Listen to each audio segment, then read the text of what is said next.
بسم اللہ الرحمن الرحیم۔ گمنام ہیرو کے معزز ناظرین، السلام علیکم۔ آئیے چلتے ہیں کہانی کی طرف۔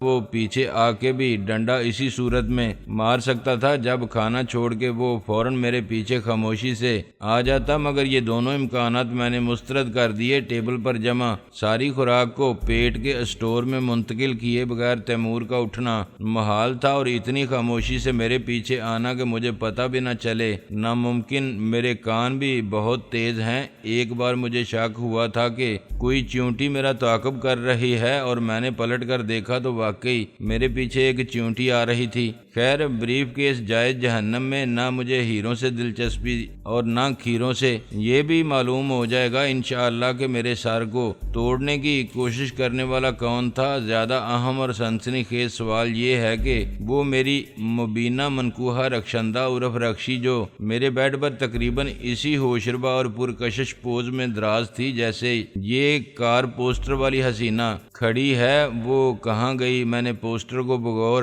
دیکھا کہ کہیں یہ وہی تو نہیں، مگر یہ ولایتی مکھن تھی تو وہ دیسی گھی۔ کیا یہ بیڈ روم اسی کا ہے؟ میں نے اپنی قوت مشاہدہ کا بھرپور استعمال کرتے ہوئے سوچا اور آنکھیں کھول کے ادھر ادھر دیکھا۔ وسیع بیڈ کی خالی جگہ پر بستر کی ہر شکن میں تکیے پر ایک چمکیلے لمبے بال کی سیاہی میں اور ایک انوکھی دلکش مہک میں جو فرنچ پرفیوم اور کسی پرشباب بدن کی خوشبو کا مجموعہ تھی، میرے سوال کا جواب موجود تھا۔ میرے بہت قریب ایک زنانہ نائٹ ڈریس پڑا تھا، سرسراتے ریشم اور اڑتے بادلوں جیسا نرم و لطیف۔ میں ہڑبڑا کے ایک دم اٹھ بیٹھا اور اس نائٹ ڈریس کو ایسے دیکھنے لگا جیسے وہ کسی سانپ کی چھوڑی ہوئی کینچلی ہو۔ اس خیال نے لرزہ طاری کر دیا کہ سانپ رات بھر میرے ساتھ تھا۔ اسے زخم خوردہ ناگن سے تشبیہ دینا زیادہ مناسب ہوگا۔ کیا اس ناگن نے مجھے ڈس لیا ہوگا بے خبری میں؟ نہیں، جب مجھے اپنا ہوش نہ تھا تو اس سے کیا فرق پڑتا ہے کہ مجھ سے کوئی حسین ناگن لپٹی ہوئی تھی یا میں کسی اژدہے کے منہ میں تھا۔ اس کے باوجود میرا احساس شرمندگی باقی رہا۔ یہ قصور میرا نہیں تھا۔ رخشندہ کو بھی نیت کی حد تک الزام نہیں دیا جا سکتا۔ اس نے صورت کے فریب میں کسی شک و شبے کے بغیر مجھے اپنا اوریجنل شوہر مان لیا تھا، حالانکہ میں اس کی کاربن کاپی تھا۔ اصل شوہر نہ جانے کہاں ناصر عظیم بنا میری رسوائی کا سامان کر رہا تھا، اور یہاں اس کی خوابگاہ میں اس کی بیوی کے ساتھ ناصر عظیم شوہر ثانی کا کردار ادا کرنے پر مجبور تھا، بلکہ مجبور کر دیا گیا تھا۔ شوہر اول کو یہ بات معلوم ہو جائے تو اس کے لیے ڈوب مرنے کا مقام ہوگا، اور عبرت کا بھی۔ وہ مجھے سیاہ کار ثابت کرنے کے لیے دنیا بھر میں منہ کالا کرتا پھر رہا تھا، اور یہاں قدرت کے دستے غیب نے وہ بندوبست کر دیا تھا کہ سارے پہروں اور اخلاقی قدروں کی دیواروں کے باوجود میں اس کے بیڈ روم میں اس کی بیوی کا شوہر بنا ہوا تھا۔ یہ بات نہ اسے معلوم تھی اور نہ اس کی بیوی کو۔ ابھی تک عملاً اور عمدن میں نے رخشندہ کو بیوی کی حیثیت نہیں دی تھی، مگر وہ ایسا ہی سمجھتی تھی۔ نہ میں انکار کر سکتا تھا اور نہ اقرار۔ ڈرامائی اور مضحکہ خیز ہونے کے ساتھ ہی یہ صورتحال انتہائی خطرناک تھی۔ مجھے اس مشکل میں ڈالنے والا تیمور تھا۔ ایک بار پھر میں نے اسے دل ہی دل میں بہت سی گالیاں دیں، لیکن یہ بہرحال مسئلے کا حل نہیں تھا۔ جب تک مجھے ہوش نہیں تھا رخشندہ کہ مجھے اپنا شوہر سمجھنے میں کوئی حرج نہیں تھا، یا یوں کہا جا سکتا ہے کہ اس کے ہاتھوں میری عزت محفوظ تھی۔ بے اعتنائی اور بے وفائی کا الزام اپنی جگہ، شاہ عالم اب بھی رخشندہ کا شوہر تھا۔ وہ ہفتے میں ایک بار اپنے گھر ضرور جاتا تھا۔ میں نے خود بھی تیمور سے بڑے دعوے کے ساتھ کہا تھا کہ کوئی بھی ہم شکل زمانے کو دھوکہ دے سکتا ہے۔ خلوت کی رازداں بیوی کی نظر سے اصل اور نقل فرق چھپا نہیں رہ سکتا۔ میں پھر اٹھ کے بیٹھ گیا۔ رخشندہ کو بھی پتہ چل جائے گا کہ میں اس کا جعلی شوہر ہوں۔ ایک دو چھوٹی چھوٹی غلطیاں وہ پہلے بھی پکڑ چکی تھی، لیکن کوئی بڑی غلطی بالآخر میرا راز فاش کر دے گی۔ اس کے بعد کیا ہوگا؟ رخشندہ خود مجھے قتل کر دے گی۔ ویسے تو اس نے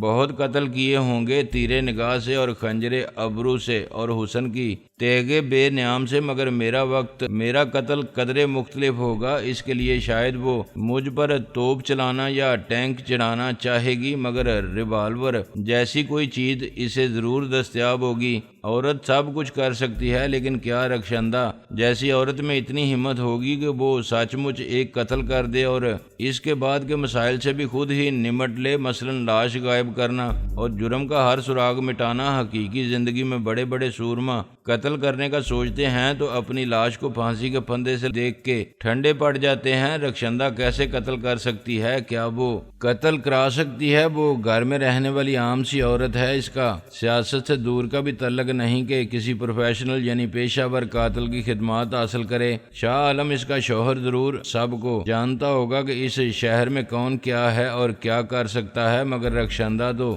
شاہ عالم سے بھی نہیں کہہ سکتی کہ اس بدماش کو قتل کرا دو، کیونکہ تمہاری عدم موجودگی میں یہ دھوکے سے میرا شوہر بن گیا تھا۔ مجھ سے پہلے تو وہ رخشندہ کو قتل کرے گا کہ الو کی پٹھی عقل کی اندھی یہ شوہر بنا تھا، تو کیسے بیوی بن گئی تھی؟ تجھے شاہ عالم اور ناصر عظیم کا فرق نظر نہیں آیا اور محسوس نہیں ہوا؟ کرنل خان یا خان اعظم عرف خان جی کے اقوال زریں سے میں اسی طرح اختلاف کرتا تھا جیسے ندید مریض پرہیز کے مشورے سے یا کمزور دل انجیکشن لگانے پر احتجاج کرتے ہیں۔ پرہیز اور علاج کی افادیت کو تسلیم کرنے کے باوجود سچ کڑوا ہو پھر بھی اپنا وجود تسلیم کرا سکتا ہے۔ خان جی بہت زیادہ نہیں فرماتے تھے مگر جو فرماتے تھے اس کا ہر لفظ ناقابل ترمیم ہوتا تھا۔ ان کی صداقت کو میں نے بارہا واقعات، حالات اور تجربات کی کسوٹی پر بھی پرکھ لیا تھا اور پھر تسلیم کیا تھا کہ میں بغیر کانوں والا خرگوش ہوں۔ گوش فارسی میں کانوں کو کہتے ہیں، گوش کے بغیر خرگوش خاصی مختلف چیز بن جاتا ہے۔ خان جی کا ایک اہم ترین قول جس کو ان کے فلسفہ حیات کا محور قرار دیا جا سکتا ہے یہ تھا کہ خیال کو کنٹرول کرو، کچھ بھی کرنے سے پہلے خیالوں کے انتشار کو ختم کرو، خیال میں ڈسپلن قائم کرو، اسے نظم و ضبط اور قواعد کا پابند کرو۔ جس فوج میں ڈسپلن اور ہم آہنگی کے ساتھ ایک مقصد کے لیے اتحاد اور ارتکاز کی صلاحیت نہ ہو وہ کبھی کامیاب نہیں ہو سکتی۔ چنانچہ پہلے خیال کو کنٹرول کرو، پھر مقصد کا تعین کرو، اس کے بعد ایک وقت میں اپنی تمام ذہنی اور جسمانی صلاحیت اس مقصد کے حصول پر صرف کر دو۔ اسے وہ یونٹی آف آبجیکٹ کہتے تھے۔ آہستہ آہستہ خان جی کی تربیت سے میرا ذہن اسی طرح سوچنے لگا تھا جیسا وہ چاہتے تھے کہ سوچوں، جیسے جنگلی شیر مسلسل محنت اور تربیت سے اشاروں کا غلام ہو جاتا ہے اور ایک آدمی جسے وہ اپنی وحشی قوت سے چند منٹ میں نوش فرما کے ڈکار لے سکتا ہے اسے بندر کی طرح نچانے لگتا ہے۔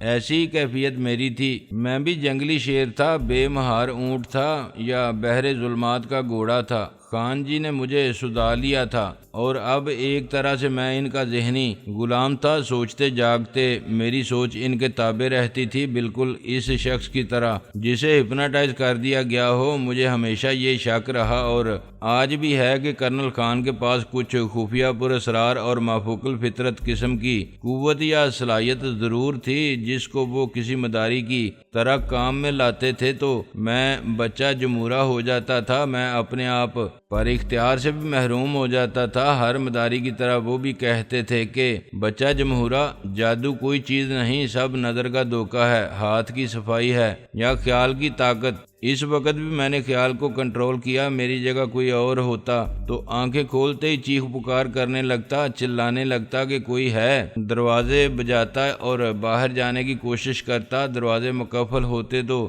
ان پر مکے اور لاتے مارتا، چیزیں اٹھا اٹھا کے دروازے پر مارتا اور اسے توڑنے کی کوشش کرتا، لیکن میں نے ہوش میں آتے ہی اپنی ذہنی تربیت کے اصول پر عمل کرتے ہوئے خیال کو کنٹرول کیا۔ یہ سوچا کہ میں کہاں ہوں، کیوں ہوں اور میرے ساتھ کیا ہوا تھا، کیا ہو رہا ہے اور کیا ہوگا۔ جیسے ہی مجھے یقین آیا کہ رخشندہ کو بلیک میل کیا جا سکتا ہے اور اب وہ مجھے نہ قتل کر سکتی ہے نہ کرا سکتی ہے تو میں نے خود کو کچھ محفوظ اور پرسکون محسوس کیا۔ بلیک میل کوئی شریفانہ لفظ نہیں اور بلیک میلر کے نام سے ہی ذہن میں ایسے مجرم کا تصور ابھرتا ہے جو لوگوں کی جان و مال اور آبرو سے کھیلتا ہو اور پھر ان کی مجبوری کو کیش کراتا ہو۔ مگر دیکھا جائے تو تھوڑے بہت بلیک میلر تمام خطا کار انسان ہوتے ہیں، میرے جیسے اور آپ جیسے، بچے، بوڑھے، جوان، مرد یا عورت، سب کسی حد تک جذباتی بلیک میلنگ ضرور کرتے ہیں۔ بچہ جب اڑ جاتا ہے کہ ٹافی دو گے تو میں دوا پیوں گا ورنہ نہیں، یا میں کلاس میں فرسٹ آیا تو انعام میں بائیسیکل ملے گی، تو وہ بڑوں کو بلیک میل کرتا ہے، بوڑھا مرنے سے اور جوان بھاگنے سے ڈرا کے گھر والوں کو بلیک میل کرتا ہے، بیوی روٹھ کے بلیک میل کرتی ہے تو خامن دوسری شادی کی یا طلاق کی دھمکی سے بلیک میل کرتا ہے، ماں جب ہنگامہ کرتی ہے کہ تو نے میرے بھائی کی کانی لنگڑی جاہل اور ہما صفت بھینس جیسی بیٹی سے شادی نہ کی تو میں تجھے دودھ نہیں بخشوں گی، یا باپ آگ کرنے کا نوٹس دیتا ہے تو وہ بھی بلیک میل کرتا ہے۔ رخشندہ کو بلیک میل کرنا میری ضرورت بن گیا تھا، اس کے بغیر مجھے اپنی زندگی کی اور آزادی کی ضمانت حاصل نہیں ہو سکتی تھی۔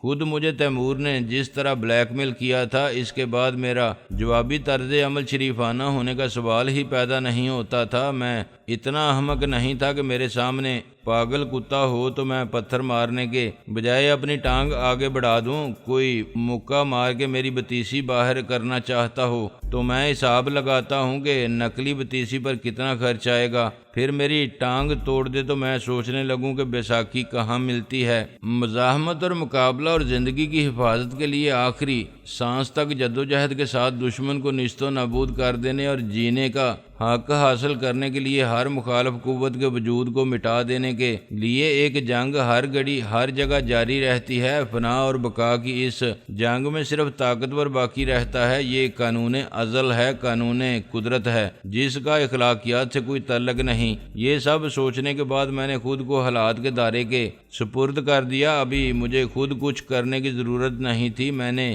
دیکھو اور انتظار کرو کی پالیسی اپنا لی اور آنکھیں بند کیے لیٹا رہا۔ مجھے یقین تھا کوئی نہ کوئی مجھے دیکھنے اور میرا حال پوچھنے ضرور آئے گا۔ میں کسی جنگل یا قید خانے میں نہیں تھا، مجھے اس پرتکلف بیڈ روم میں لا کر لٹانے والے یہ ثابت کرنا چاہتے تھے کہ ان کو میرا کتنا خیال ہے اور انہیں میری صحت، آرام اور بھلائی کتنی عزیز ہے۔ کچھ دیر بعد اس حالت میں لیٹے رہنا مشکل ہو گیا۔ سر درد سے نجات کے لیے مجھے فوری طور پر اسپرین کی ضرورت تھی۔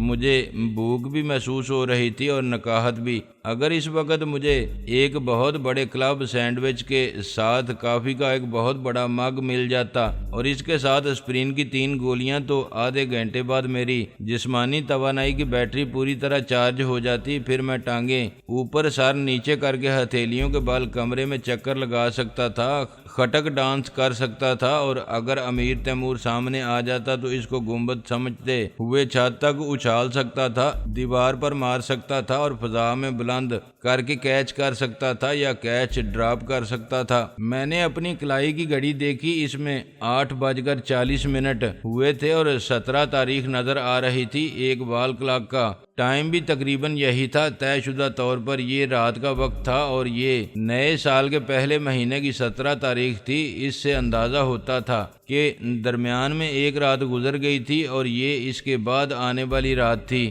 15 جنوری کی رات 11:15 بجے کے قریب ہی میرے سر کو نشانہ بنایا گیا۔ 3 گھنٹے بعد اس المناک حادثے کو پورے 2 دن ہو جاتے۔ میں نے 45 گھنٹے سوتے ہوئے بے ہوشی کی کیفیت میں گزار دیے تھے۔ اس بات نے مجھے کچھ حیران کیا۔ سر کی ضرب مجھے ناک آؤٹ کرنے کے لیے کافی تھی، مگر اس قسم کی بے ہوشی کا وقفہ 2-4 گھنٹے سے زیادہ طویل نہیں ہوتا۔ اگر چوٹ سے ہوش اڑانے والا ماہر ہو تو وہ مخالفت کی جسمانی قوت کے مطابق ناپ تول کے وار کرتا ہے، بالکل اسی طرح جیسے شکاری اپنے شکار کے سائز سے گولی کا سائز منتخب کرتے ہیں۔ شیر پر یا ہاتھی پر وہ گولی نہیں چلاتے جو چڑی مار یا کوے مارنے والے استعمال کرتے ہیں، اور اسی طرح کوے پر توپ نہیں چلاتے۔ مجھے ناک آؤٹ کرنے والا اناڑی نہیں تھا، وہ پولیس کا لاٹھی چارج کرنے والا سپاہی ہوتا یا مجھے انسان نہیں بھینس سمجھتا تو میرا سر پھاڑ دیتا، مگر میرا سر کہیں سے بھی کریک نہیں ہوا تھا۔ اس گومڑ سے بھی یہی ثابت ہوتا تھا کہ پھر میں 45 گھنٹے کیسے بے ہوش پڑا رہا۔ عام حالات حالات میں سر کی چوٹ کے نتیجے میں اتنی لمبی بے ہوشی کو ڈاکٹر کوما قرار دیتے ہیں اور پھر مضروب کو ICU میں رکھا جاتا ہے، جہاں اللہ کی مرضی اور ڈاکٹروں کی کوشش سے چند گھنٹوں میں اسے ہوش نہ آئے تو پھر معاملہ سنگین ہو جاتا ہے اور اس کے بعد بھی ہوش میں آ جانے والا ایک دم اٹھ کے نہیں بیٹھ پاتا جیسے کہ میں اٹھ بیٹھا تھا۔ وہ ذہنی اور جسمانی طور پر نیم بے ہوشی کے طویل وقفے سے گزرتا ہے اور اس کی صحت رفتہ رفتہ بحال ہوتی ہے۔ مجھے سر درد کے سوا کوئی تکلیف نہیں تھی۔ سر درد کی شدت میں بھی کمی آ رہی تھی۔ جسمانی طور پر میں خود کو فٹ محسوس کر رہا تھا اور ذہنی طور پر تو بے حد مستعد تھا۔ شدید چوٹ سے 48 گھنٹے تک بے ہوش رہنے والا 1 گھنٹے میں بھی سوچنے سمجھنے کی پوری صلاحیت کے ساتھ صورتحال سے نمٹنے کے لیے تیار نہیں ہو سکتا۔ اس کا مطلب یہ تھا کہ میں بے ہوش نہیں تھا، سو رہا تھا، اور اس نتیجے سے دوسرا نتیجہ یہ اخذ ہوتا تھا کہ میری نیند فطری یا طبی نہیں تھی۔ کوئی بھی شخص مسلسل 8-10 گھنٹے سے زیادہ نہیں سوتا۔ بہت زیادہ سونے والے یا تھکن اور کام خوابی سے بے حال شخص 12-14 گھنٹے نیند میں گزار لے، مگر 24 گھنٹے تک سونے کا سوال ہی پیدا نہیں ہوتا۔ یہ ٹھیک ہے کہ نیند میں سارے جسم کے افعال سست پڑ جاتے ہیں، مگر نظام ہضم، نظام اخراج اور تمام اعضائے رئیسہ اپنا کام سر انجام دیتے رہتے ہیں۔ 24 گھنٹے میں پیٹ خالی ہو جاتا ہے اور آنتیں پہلے قل ہو اللہ اور پھر انا للہ پڑھنے لگتی ہیں تو آدمی خوراک میں قورمہ بریانی کھا کے مطمئن نہیں ہوتا۔ بھوک پیٹ اسے روٹی کا قرض یاد دلا کے جگا دیتا ہے۔ حوائج ضروریہ کا مسئلہ الگ۔ اس کا واضح مطلب یہ تھا کہ مجھے سلائے رکھا گیا تھا۔ میں اپنی مرضی سے نہیں، دوسروں کی مرضی سے سو رہا تھا۔ ہر 6-8 گھنٹے بعد مجھے خواب آور گولی یا انجیکشن دیے گئے ہوں گے۔ یہ سب کسی ماہر ڈاکٹر کی زیر نگرانی ہوا ہوگا، ورنہ نیند سے بے ہوشی اور بے ہوشی سے فوتگی کی سرحد عبور کرتے دیر نہیں لگتی۔ یہ نظر نہ آنے والی اور محسوس نہ ہونے والی سرحد ایک ڈاکٹر کی نظر دیکھ سکتی ہے، جو دل کی دھڑکن، نبض کی رفتار اور سانس کی آمد و رفت، بلڈ پریشر وغیرہ کی کیفیت کو سامنے رکھتے ہوئے طے کرتا ہے کہ نیند کو جاری رکھنے کے لیے مزید کتنی مقدار میں دوا دی جا سکتی ہے۔ یہ بہت اہم نتیجہ تھا۔ اس سے یہ ثابت ہوا کہ جتنی دیر میں سوتا رہا، اتنی دیر میں مجھے سلانے والے بھی فارغ نہیں بیٹھے ہوں گے۔ ان کا مقصد اور مدعا ہرگز یہ نہیں تھا کہ میں سوتا رہوں اور وہ دیکھتے رہیں کہ میں سوتے میں کیسا لگتا ہوں۔ انہیں یہ مہلت خاموشی سے کچھ کرنے کے لیے درکار تھی، کوئی ایسا کام جو مجھے لا علم رکھتے ہوئے سر انجام دینا ضروری تھا۔ انہیں ڈر لگا ہوگا کہ میں ان سے تعاون نہیں کروں گا یا ان کے مقاصد کی تکمیل کی راہ میں روڑے اٹکاؤں گا اور ان سے اختلاف پر ہنگامہ کروں گا۔ انہوں نے مشکل کام آسان کرنے کے لیے مجھے ناک آؤٹ کیا اور پھر سلا دیا۔ جن حالات سے میں دوچار تھا، ان میں یہ حرکت امیر تیمور کے سوا کوئی نہیں کر سکتا تھا، مگر اس سے میں تعاون کر رہا تھا، اس کی ہر بات مان رہا تھا اور ہمارے درمیان اخلاقی بنیادوں پر ایک غیر قانونی معاہدہ بھی ہو چکا تھا۔ پھر اس نے یہ حرکت مجھ سے بریف کیس واپس لینے کے لیے کی ہوگی۔ میرا ہرگز ارادہ نہ تھا کہ اس کا بریف کیس غائب کر دوں یا کوئی جائز فائدہ حاصل کرنے کے لیے اسے اپنے قبضے میں رکھوں۔ مجھے اس کے بریف کیس سے زیادہ اپنے بریف کیس میں دلچسپی تھی اور میرا بریف کیس اس کی تحویل میں تھا اور خود میں اس کی تحویل میں تھا۔ چنانچہ بریف کیس کی کوئی اہمیت نہیں تھی۔ وہ مجھے بریف کیس دیتا تو میں اس سے کہتا کہ یہ لو اپنا منحوس بریف کیس، جس کے بارے میں تیمور نے ایک سنسنی خیز بیان جاری کر دیا تھا کہ اس کو کھولنے کی کوشش کرنا خودکشی کے مترادف ہوگا۔ میرے بریف کیس میں صرف کاروباری نوعیت کی دستاویزات تھیں، جن کے نہ ملنے سے مجھے لاکھوں کا نقصان ہو سکتا تھا۔ شاید امیر تیمور کو میری نیت پر شک ہو گیا تھا کہ میں بریف کیس سمیت فرار ہونے کا ارادہ رکھتا ہوں، اور اس میں کوئی ایسی چیز تھی جو تیمور کے نزدیک بہت قیمتی تھی یا انتہائی خطرناک تھی۔ شاید اس میں پارٹی سیکرٹ تھے، اس کے ایسے سازشی پلان تھے، یا میرے خلاف جمع کیا ہوا مواد تھا، وہ مواد جس کی بنا پر میں اس کے ہاتھوں بلیک میل ہونے پر مجبور تھا۔ اس نے میری رنگین راتوں کا حوالہ دیا تھا، جن کا عکس تصاویر میں اور ویڈیو فلموں میں محفوظ کر لیا گیا تھا، اور یہ رسوا کن مواد میرے عدم تعاون کی صورت میں میرے خلاف استعمال کیا جا سکتا تھا۔ یہ تصاویر اور فلمیں اسی مقصد کے لیے بنائی گئی تھیں ان کا مرکزی کردار میں نہیں شاہ عالم تھا، مگر دستاویزی ثبوت اسے ناصر عظیم ثابت کرتے تھے۔ میرے پاسپورٹ پر شاہ عالم نہ جانے کتنے ممالک میں اور کس کس شہر میں گیا تھا، اس نے میرے نام سے سفر کیا تھا۔ چنانچہ بہت سی ایئر لائنز کے ریکارڈ پر ناصر عظیم کا نام تھا۔ وہ جن ہوٹلوں میں ٹھہرا تھا وہاں ناصر عظیم کا نام لکھا ہوا تھا، اور جن کے ساتھ اس کے روز و شب گزرے تھے وہ اسے ناصر عظیم کے نام سے ہی جانتی ہوں گی۔ ایسی صورت میں میرے انکار کی کوئی اہمیت نہیں تھی۔ اگر مجھے ناک آؤٹ کرنے کا مقصد بریف کیس واپس حاصل کرنا نہیں تھا تو پھر کیا تھا؟ غور طلب نکتہ یہ بھی تھا کہ کیا یہ حرکت صرف امیر تیمور کر سکتا تھا؟ بظاہر اسے کوئی ضرورت نہیں تھی کہ میرے ساتھ زیادتی کرے اور اچھے خاصے تعلقات کو خراب کرے۔ ڈنر کے بعد میرے اور اس کے درمیان سیاسی لائحہ عمل اور مستقبل کے کردار پر اہم میٹنگ ہونے والی تھی۔